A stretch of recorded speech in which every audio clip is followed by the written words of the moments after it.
Live from WSLS, this is 10 News at 6, working for you. Now at 6, a small town tragedy felt across Virginia. We're all going to miss them. Campus is not whole without them. 2 beloved officers gunned down after a stunning act of violence at Bridgewater College. They were very well known to students. They were always seen together. From the touching tributes to the questions that remain. We are working for you with team coverage tonight in the wake of this grief and heartache. Good evening, and thanks for joining us. I'm Brittany McGraw. I'm John Carlin. 2 officers who gave the ultimate sacrifice are being remembered after the shooting at Bridgewater College. Law enforcement honored the lives of John Painter and J.J. Jefferson during a procession to Roanoke along Interstate 81 overnight. Today, students gathered at the small liberal arts school just outside of Harrisonburg to pay their respects. As 10 News reporter Courtney Lockie explains, many on campus are still trying to come to terms with the loss. I'm outside of Memorial Hall where yesterday's shooting happened. People have been stopping by here all afternoon, leaving flowers and cards for these fallen officers. I got to hear so many wonderful stories about these men. One student told me that Painter was always helping her with car troubles. Another laughed about a time Jefferson helped her out of a parking ticket. It's these ways that students hope these officers will be remembered. An unusually quiet and somber Bridgewater College campus today. Students are mourning and trying to understand how something so horrific could have happened. You hear about it all the time, but you never think it'll happen to you in your school. So just trying to process, go through all the emotions and make sure we can heal. Savannah Scott and her friend Anton Kopti were studying in the library when word spread of an active shooter and panic set in. I went into a room full of people that were panicked and calling their parents and saying, "I love you if I don't see you again." It would be several more hours of hiding out and wondering before students would learn 2 beloved campus police officers were shot and killed, John Painter and J.J. Jefferson. I used to see them last semester in the Carter Center. I used to go play the piano at night, and they'd come to close up. We have kind of like a bond, me and them. Students spoke of officers' kindness and willingness to help others at all costs. Several of them dropping by Memorial Hall today to grieve and joining the community choir in song. Seeing the community come together and how everyone talks about them, it makes me feel like I did know them. I appreciate their sacrifice. We really all love them, and we're all going to miss them. Campus is not whole without them, and I wish their families and their loved ones wellness and rest. I also spoke with professors today who came to the memorial site. They say right now they're working together to figure out how they're going to talk to students and make sure that they feel safe. The most important thing right now is honoring officers Jefferson and Painter. Reporting in Bridgewater, Courtney Lockie, 10 News, working for you. Today, the man accused of shooting and killing the 2 campus police officers made his first court appearance. 10 News reporter Lindsay Kennett is working for you to break down what happened during his arraignment. Today, 27-year-old Alexander Campbell appeared virtually before a judge where he was arraigned on 5 felony charges, including aggravated murder on a law enforcement officer and first-degree murder. Now, while the motive behind this shooting is still unclear, 10 News has learned that Campbell has a history on the campus. Back in 2017, he was found guilty of trespassing on Bridgewater College property even after he'd been banned. Cameras weren't allowed inside the courtroom Wednesday, but the judge appointed Campbell a defense attorney, calling the charges against him very serious. The defense attorney told the judge he wants to have his client undergo a mental health evaluation to determine if he's competent. State police say Campbell shot and killed 55-year-old police officer John Painter and 48-year-old campus safety officer Vashon J.J. Jefferson. Investigators say it all happened around 1:20 p.m. Tuesday. The officers responded to a call of a suspicious man on campus when they encountered Campbell, and he opened fire. Campbell was arrested off campus just before 2 p.m. Police say the officers died on scene. On Tuesday, the college's president had this to say. What happened here today is senseless and tragic. It's heartbreaking.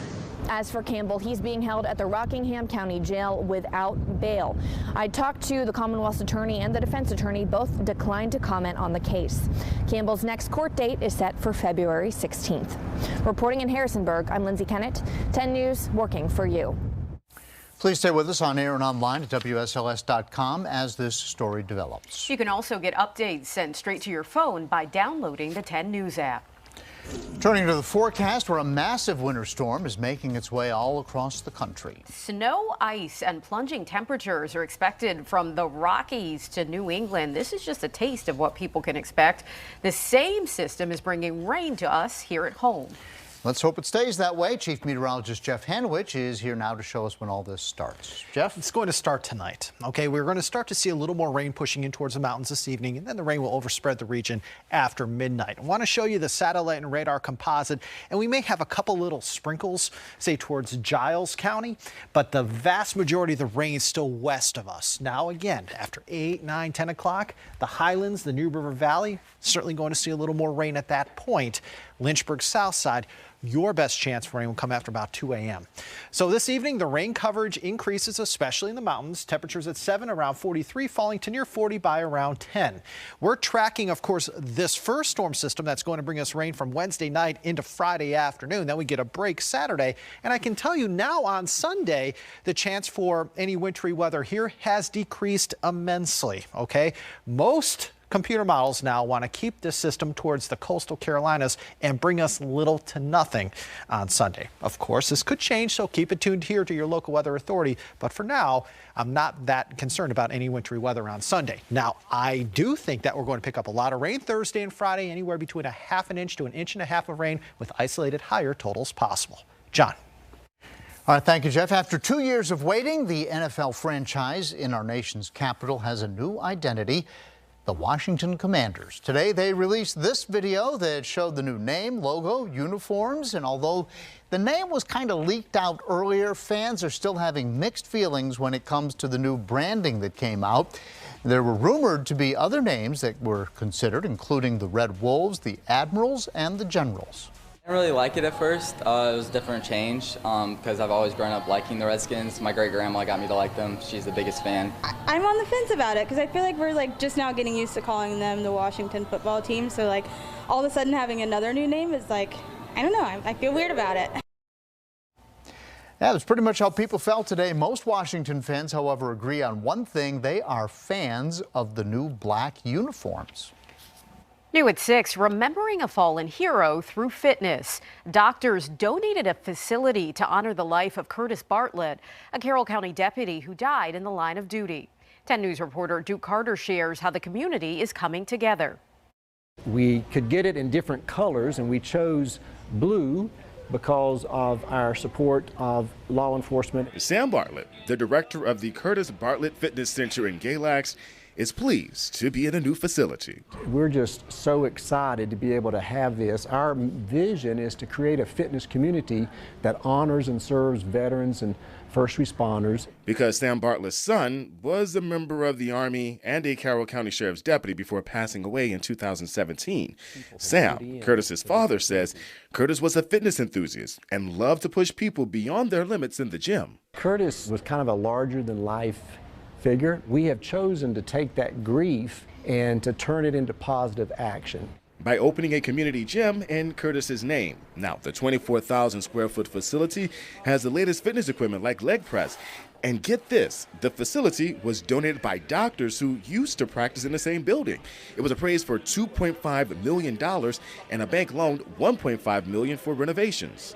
This is sort of an indirect way for us to continue to improve the health of Galax citizens by having them work out. Because of Curtis's service, Bartlett says the gym is free for veterans and first responders. So it's a great resource for law enforcement to come over, get in shape, release some stress. In addition to creating a healthy and fitness lifestyle here in the city of Galax, Mr. Bartlett wants to transform this house into a legacy house for people, especially veterans, who may be experiencing homelessness. Once they get back on their feet, we'll be able to bring others in to now take that spot. But in the end, Sam Bartlett is pleased to make his son proud. I think if Curtis were to walk in today and see all of this, I think, his grin was from ear to ear, but I think that grin would be even bigger and better. To continue his son's legacy and help people stay healthy. In Galax, Duke Carter, 10 News, working for you.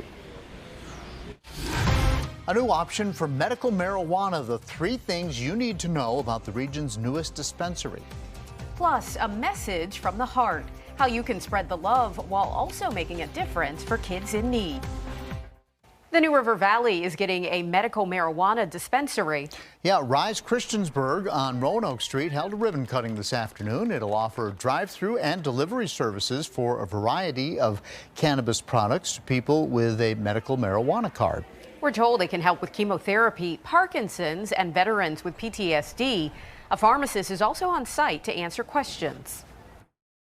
Giving patients a good, quality, safe experience with cannabis is paramount, and we're here to serve the community, be a good steward of the community, so that's kind of what sets Rise apart. In Virginia, there are no qualifying conditions to become a patient. All is quiet right now in Lynchburg. Looking at a live picture from the Liberty University Skycam will let you know when rain chances increase for you folks in the Hill City coming up. You can show your love to family and friends this month while also raising money to help children in foster care. Isaiah 117 House in Lynchburg is kicking off its Spread the Love campaign, where you pay $50 to have these hearts on display for 24 hours. The money raised will help the group build a fully furnished home where children awaiting foster care can go temporarily rather than wait at the Department of Social Services. This is our first house, and we've got a few nominations lined up, and people are really excited. I have someone who's going to nominate their granddaughter on Valentine's Day, and it's a cute little surprise. Kids love it. All ages love it. So we're excited to get the ball rolling here. And their so-called sign fairies will deliver the hearts outside a home, a church, school, or business every day this month. Your local weather authority, always watching and tracking for you from the JES Weather Center. Quiet for us right now, but we are right before our very eyes witnessing a major winter storm developing, and it extends from Albuquerque, New Mexico, all the way up to Toronto in Canada. We are looking at the potential for record snow in places like Toledo, Fort Wayne, Indiana, where they could see over 12 to 14 inches of snow. For us, though, it's just going to be rain. We're going to be on the warm sector, no doubt, with this next storm system. But winter weather alerts extend from Maine all the way south to the U.S.-Mexico border. This includes areas, say, near Brownsville, Texas, El Paso, Texas, even into Albuquerque, New Mexico. I mean, we are talking over 100 million people right now, either under a winter weather advisory, an ice storm warning, a winter storm watch, or a winter storm warning. That does not happen very often. But the worst of the winter storm will be in places like Memphis, St. Louis, Peoria, Indianapolis, Toledo, Detroit, Cleveland, and Buffalo. We are talking about over a foot of snow possible in some of these locations. Now, as far as what we're seeing here, we're going to start to see the rain building as we head into this evening. The mountains will be the first to get wet here, and you're going to get wet mid-evening. And once you start to get wet, you're going to have some off and on showers all night long. For Lynchburg, you may start to get wet closer to midnight. For Danville, South Boston, you may have to wait till 2 a.m. or so. Tomorrow's going to be a day where we have off and on showers pretty much all day long. That said, I think the morning hours look to be a little wetter than, say, the mid to late afternoon hours. So breakfast time tomorrow looks wetter than dinner time tomorrow. However, as we head into late Thursday night and Friday, one more band of rain pushes in, and that band of rain could be heavy from time to time. We are looking at most of us drying out by around dinner time on Friday. Now, the mountains are probably going to dry out by the early to mid-afternoon hours on Friday. May take a little bit longer, say, towards dinner time for you folks Lynchburg and Southside to dry out. Your weekend planner showing Friday, occasional showers. Good day to stay indoors. But Saturday, we're colder but sunny, and even Sunday, we're going to have more clouds around. We're still cold, but the chance for wintry weather on Sunday has gone down greatly over the last 24 hours or so, as most of that precipitation looks to stay towards the coastline. 46 right now in Roanoke, 45 Lynchburg, 44 Martinsville, 41 Wytheville, 38 Hillsville and Galax. For tonight, rain arrives not quite as cold tonight, with overnight lows ranging between about 36 and 41. For tomorrow, staying warm. As a matter of fact, when the sun goes down tomorrow, the temperatures will continue to go up. Highs in the mountains tomorrow, 40s and 50s. Outside the mountains, 50s and low to mid 60s. Your extended forecast showing temperatures falling through the day on Friday. That will lead to highs around 40 on Saturday. Again, that chance for precipitation Sunday has gone down. Monday, Tuesday, Wednesday of next week, mix of sun and clouds with highs in the 40s. Appy? All right, Jeff, it's a busy day around the nation, and right here in Southwest Virginia, the whirlwind of signing day. What coaches and players are saying about the next step, next in sports. And now, the Freedom First Sports Desk with John Appicello. The idea is to identify prospects early, get them on campus early, and start that relationship early. And that's what, you're in and out of those schools to try and do that. And the coaches are important, the faculty is important, and ultimately getting that young man and his family on campus. So, Hokies coach Brent Pry on his staff's recent crusade to visit those Virginia high schools, 27-player class, 3 more signees and 4 mid-semester transfers added today, 13 in all from the Commonwealth. Meanwhile, first-year UVA head coach Tony Elliott adds 10 today to push the Wahoo's class to 21 with a more national profile, 14 different states represented. So the high school guys were making decisions in the early signing period. Definitely going to make sure that we sign more than 2 guys from Virginia going forward. But considering the circumstances, we had to go where the availability was. And at Liberty U, Freeze adds 5 transfers from big-time programs: Auburn, BYU, Colorado State, Southern Utah, and Kentucky to bring the Flames class to 22. But the recruiting work is never done. Recruiting is really never over in this day and age. We still have scholarships remaining should we choose to use them. We'll see how the spring, semester develops, but we're excited about those 5 for sure.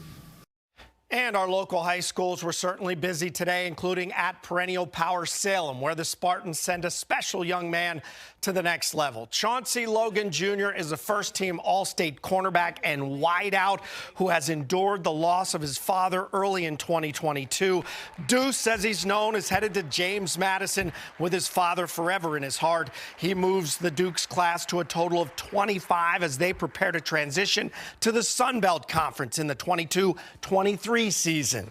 It's a winning program. All the players are pretty cool. I've met a good amount of them. Coaching staff is great. Academics, of course, is great, and I'll be ready to work.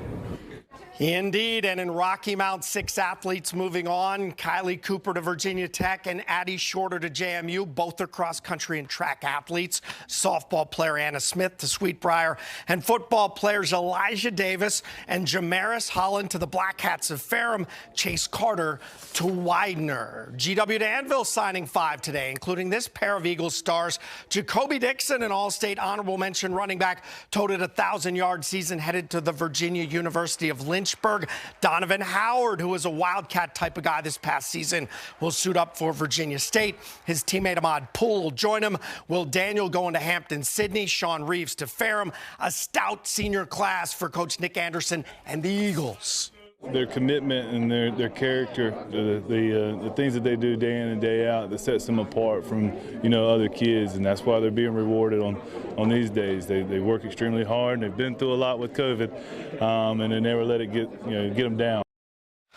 And Coach Wackenheim and the Keydets busy today, signing 7 to their class. Georgia Tech at the Hokies tonight in ACC hoops. They'll tip at 9, and the Generals' visit to Bridgewater postponed in the wake of yesterday's tragic events. Finally, 3 little words, 1 big highlight. Cut it out. All I have to say is hashtag take command. Take command. Washington Commanders, and go win some games. Now back to the dynamic duo. All right. I like We the are name. commanding things. We are commanding things. It has grown on me. Initially, when the rumors were out there that it was going to be the Commanders, not a big fan, but I think it's pretty cool. Yeah, I like it. I think it's appropriate. And it sounds footballish. Yeah. So, nightly news coming up next. We'll see you at 7.